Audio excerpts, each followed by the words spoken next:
Metal, like the surface I was thrown into. I reach the same hand to the side, more panic this time. Clang. My worst fears are realized. I've been shoved inside one of the drawers in the wall, a drawer meant for dead bodies. Oh, that's so cozy. Death brings me back to the morgue, but the atmosphere has completely changed. Is this a different room? It's my room. How'd you deck it out so fast? This place looks extremely lived in, from the half-eaten bag of snacks on the floor to the controllers scattered near the beanbag chair. Magic. Don't worry about it. Right. I should know better than to ask, considering I've also seen them fly. The big screen catches my attention. There's a tantalizing lineup of the latest game consoles below it. Are we gonna play video games or something? I'm getting a little excited now. The only games I had in the hospital were my favorite childhood handheld. Death strides over to the controllers on the floor and picks one of them up. We're gonna play GTA 5. GDA? Glorious Devil's Avarice. Jeez. How have you not heard of that? Oh, the kids down the street I grew up had one of those games. I watched them play it. The Sintown one, I think? Yeah, that's the old one. 5's cooler. I've got way better graphics. How do you play? It's single player. You just watch. Wow, what fun. How long am I going to be stuck here hanging out with them? Damn. Death turns the console on and boots up the game. The graphics really are better than Sinstown.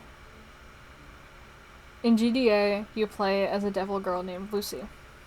She's like if Lucifer were a sexy lady. It's a raunchy game that appeals to edgy preteens and middle schoolers. In the case of my childhood friends, their parents didn't seem to understand the rating system and bought it out of ignorance. There's a main story mode, but I think most people play the game for the sandbox aspect. You can pick up guns and steal cars and kill people. It takes place in hell, so I guess you're killing other sinners? I don't think it's the kind of game with deep lore attached to it. Gee, I wonder what game this could possibly be based off of. Death loads a save and shows me their character. Lucy's dressed in cargo pants and a bikini top, with a huge rifle on her back. She looks absolutely ridiculous, but the over-the-top aesthetic of the game is kind of selling the point. Check this out, they say, equipping a huge rocket launcher. They fire it at a gas station, then walk toward the camera in slow motion for dramatic effect. The explosions in the game are so realistic. Actually, I've never seen an explosion in real life, so maybe they're not? They look more real than the ones from the previous game anyway.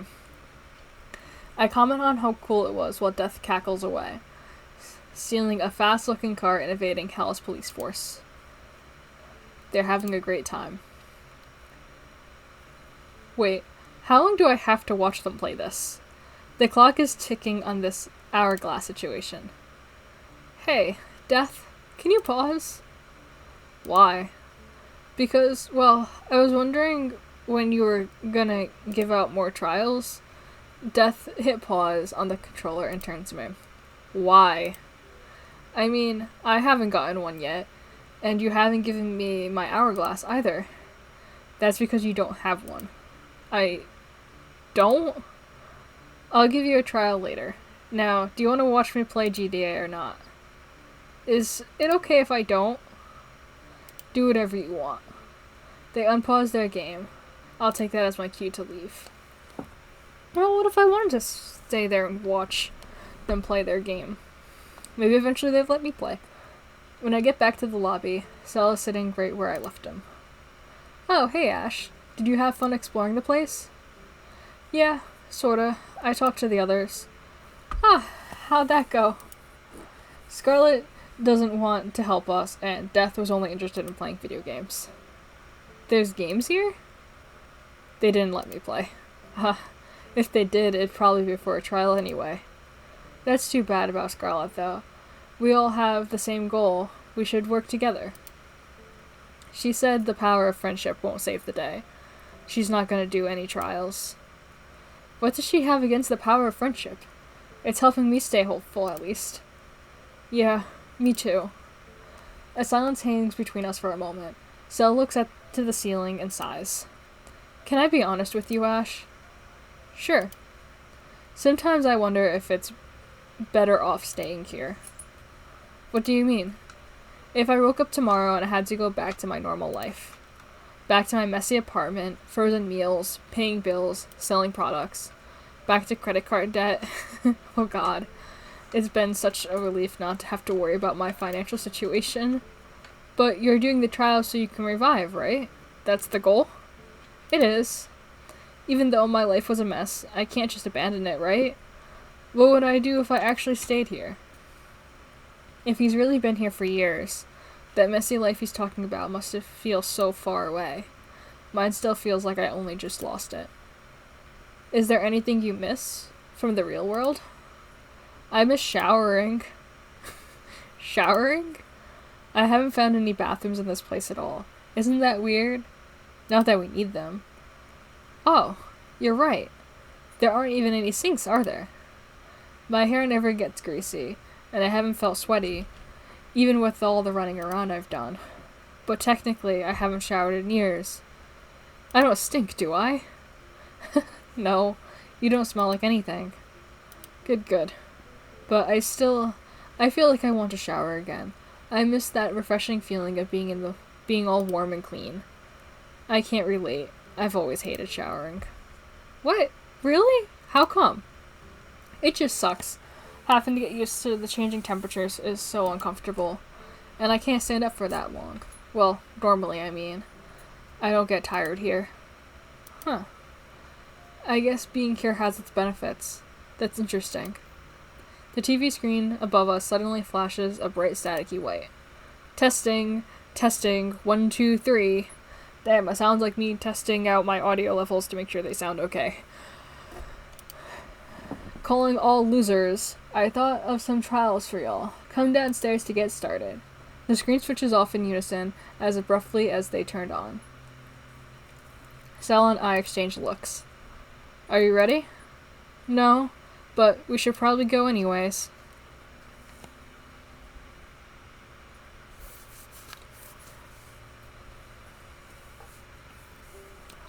When Sal and I reach the morgue, Scarlet and Death are there waiting for us. I wave to Scarlet, but she turns away. I guess she's mad at me for sticking with Sal. Now that we've assembled, Death taps their scythe on the floor to make their announcement. Scarlet, it's time for your next trial. Pass. She said it so quickly, Death barely even had time to finish their sentence. Ash, then. They turn to me. I can feel myself starting to sweat. I made you something special. It's a video game. A game? Like GTA or something? Nah, I can't 3D model for shit. I made you a card game. They pull out a small handheld and offer it to me. It's a retro model, similar to the one that I got in elementary school. This is a Pain Boy. The cart's already in there, so just turn it on and try it out. If you can beat my game, you'll get to revive. I have the feeling Death designed something extremely difficult. Maybe even impossible. Should I? Yeah, why not? I clicked the on switch. Can't hurt to try. Oh god, do I have to play it? Oh no. That's not great. Oh my god, I am actually, fucking terrible at video games. I love them. Obviously, I wouldn't be fucking streaming them if I didn't. But I'm so bad at them. Okay, how to play. Oh god. Okay. The game begins with one Joker face up. Pick up cards from 2 to A. Collect the suits in this order. If you choose the wrong card, you lose. Just play already. Okay. So, the game begins with one Joker. Pick up cards from 2 to A. Collect all the suits in this order. Oh my god. Okay. If you choose the wrong card, you lose. I don't even understand what I'm supposed to be fucking doing, man. Oh, this is not great. Y'all, I'm fucked. Sorry, Ash, you're not winning this one. Yep. Okay. I'm just curious, is it the same? Yes, okay. Spade, heart, club, diamond. Spade, heart, club, diamond. Spade. What? Oh, does it have to start with the fucking... Oh my god, bro. Diamond. Spade. Queen.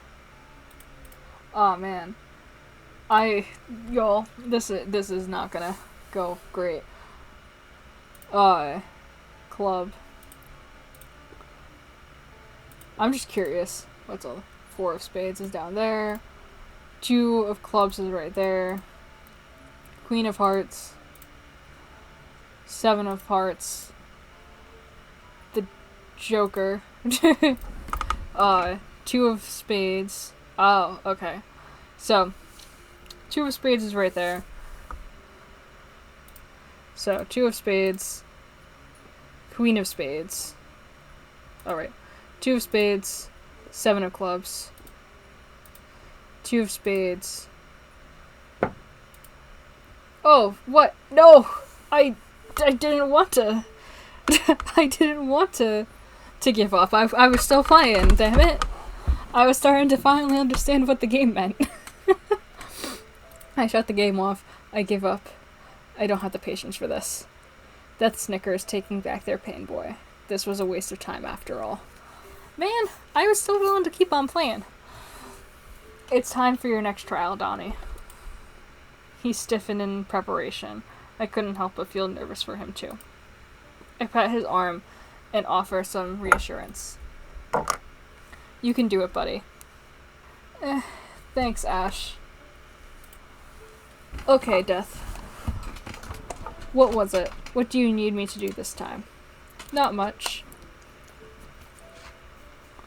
Death ascends high over our heads, just like they did before. They open a different drawer this time. When they pull out the table, it appears to be empty. This game is simple.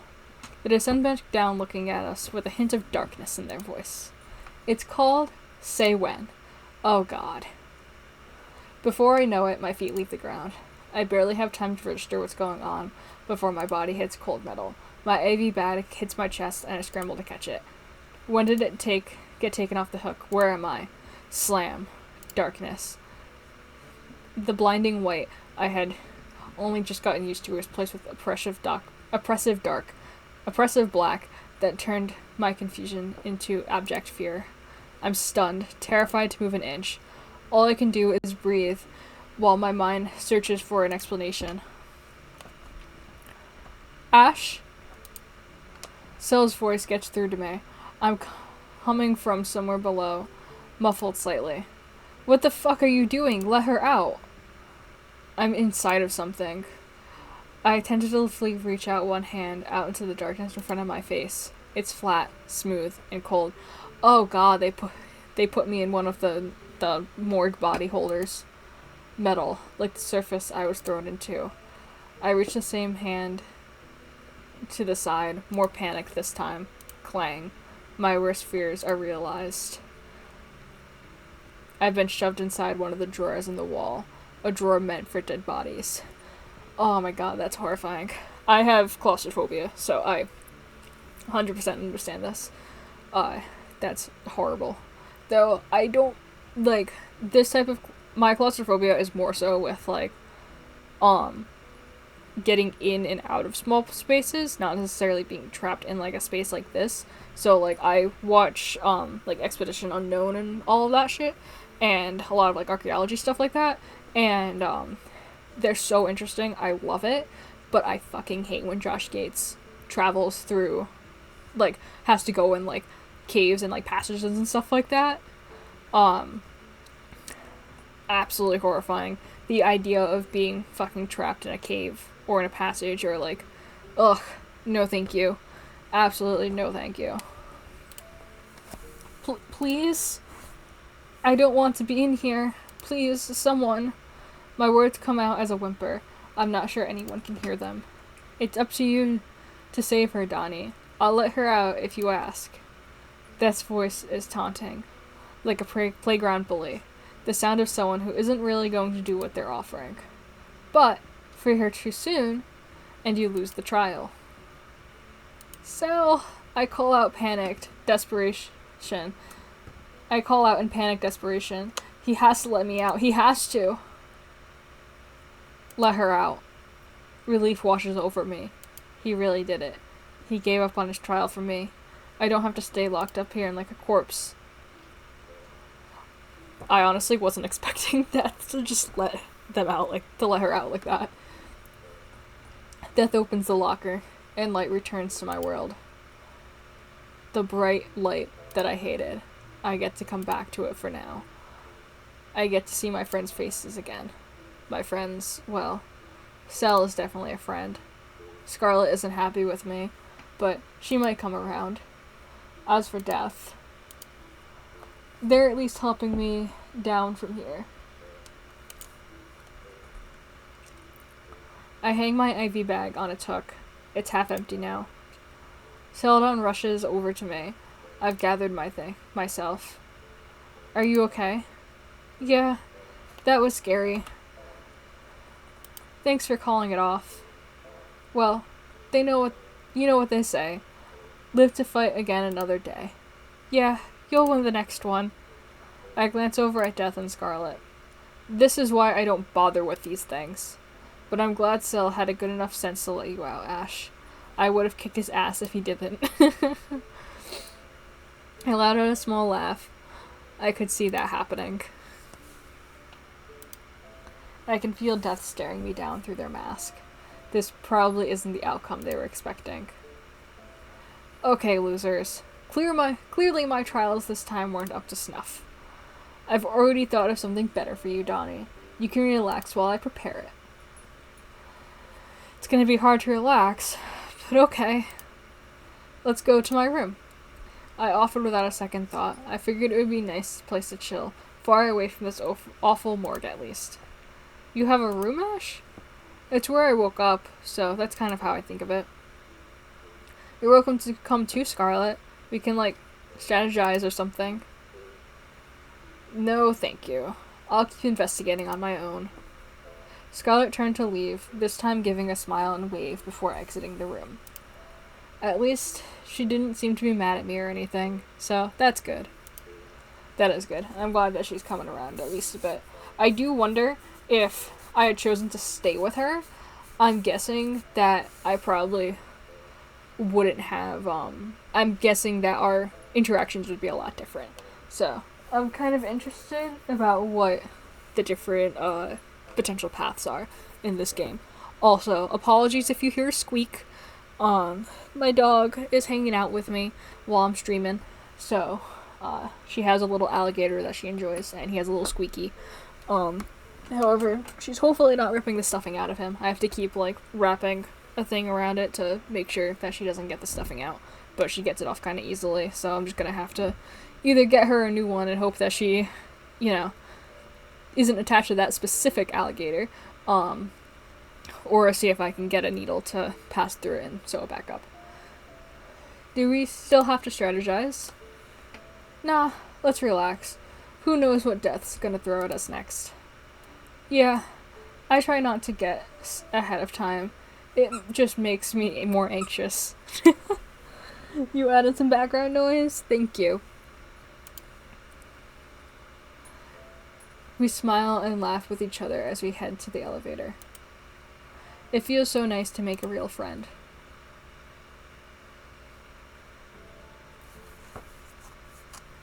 So, this is your room? Yeah, my hospital room. Cell looks around, approaching one of the empty walls. Right. These rooms are all an illusion, so I wonder what he's seeing. What do you see? It asks. Is my bed still a bed? Yeah, it's like a dorm room. There's nice paintings on the wall. Paintings? Yeah, of nature and stuff. I remember them in my time in rehab. Selden told me about a lot of personal stuff in the short time I've known him. I wonder if I should open him up more too. I guess I already have told him about being in the hospital though. Is there anything else to my life really? I've had to focus on my health for so long. I don't have many options when it comes to hobbies. Mostly I just play video games. I doubt he's interested in that kind of thing though. He's much older than me, and judging by what he's mentioned so far, he spends his time out in the world talking to people. He was even married. Well, divorced now. He lives a much fuller life than me. What's wrong, Ash? I must have let my sadness show on my face, because now he's worried about me. What should I say? I'm curious about more stuff, about the characters, so. What was rehab like? I was wondering, what was rehab like? Is it okay to ask? Oh, it was a nice place. Like I said before, I wasn't there long. It just left a good impression. You mentioned your family sent you there? Yeah, back when they kinda gave a damn about me.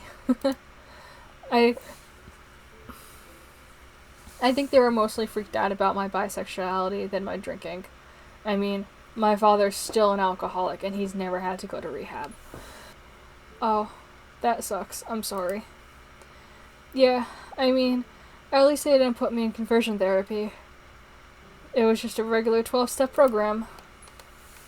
I wish that people understood that, like, I mean, one, sexuality and gender identity and all that shit is not something that you fucking choose. So conversion therapy as a whole is just kind of like, you know, pointless. You're not actually changing that person's sexuality. If the cases of success, and I'm putting heavy, like, you can't see me, but I'm putting very heavy fucking, like, air quotes on that. Like, the thing that pisses me off about it is, especially because of the fact that it's literally just fucking torture, and people fucking send their, like, actual fucking kids there and shit too. Like, it's bad enough, like, an adult going to that, but, like, then to also send, like, fucking children to those types of things where they're basically just fucking torture camps, because you'd rather fucking torture your child and not, like, love your child than to just accept that they like the same gender, or that they're not the gender that they were assigned as birth or whatever, you know? It just so, like, oh my god, that shit pisses me the fuck off, and it's really upsetting that that is still a thing that exists and that people send their children to. I wish people would just fucking get over themselves and just let people be. It's not hurting anyone, you know? Well, I'm glad I helped you. Yeah, it was very stabilizing. I needed it at the time. Syl and I take a seat on the bed and continue chatting. I tell him a little about my family. How my mom works in real estate, how my dad's an IT technician. Since they both work, I've always been well provided for, but I was left on my own a lot. I always get the feeling that they cared more about their jobs than me. It can't be easy to care for a sick kid all the time, though, so I guess I don't blame them. I feel like they only had me because you're kinda expected to have a kid when you get married. I'm not sure either of them were all that excited about being parents. That's another thing. Please do not have kids if you do not want kids. Not everyone is suited to be a parent. You are raising a human fucking being. They still took care of me, though, even if it felt a little distant. I've always had trouble connecting with both of them. Someone once told me that your relationship with your parents changes a lot when you're an adult, and you can see them more as a person, but, well, maybe it's just because of my circumstances. The only change in our relationship was that they weren't obligated to care for me as much anymore. They still pay for my health insurance, at least. I haven't been completely abandoned. I haven't heard from either of them in a long time. My AV drips. Oh, right. It was starting to go low, wasn't it? My IV's gonna run out.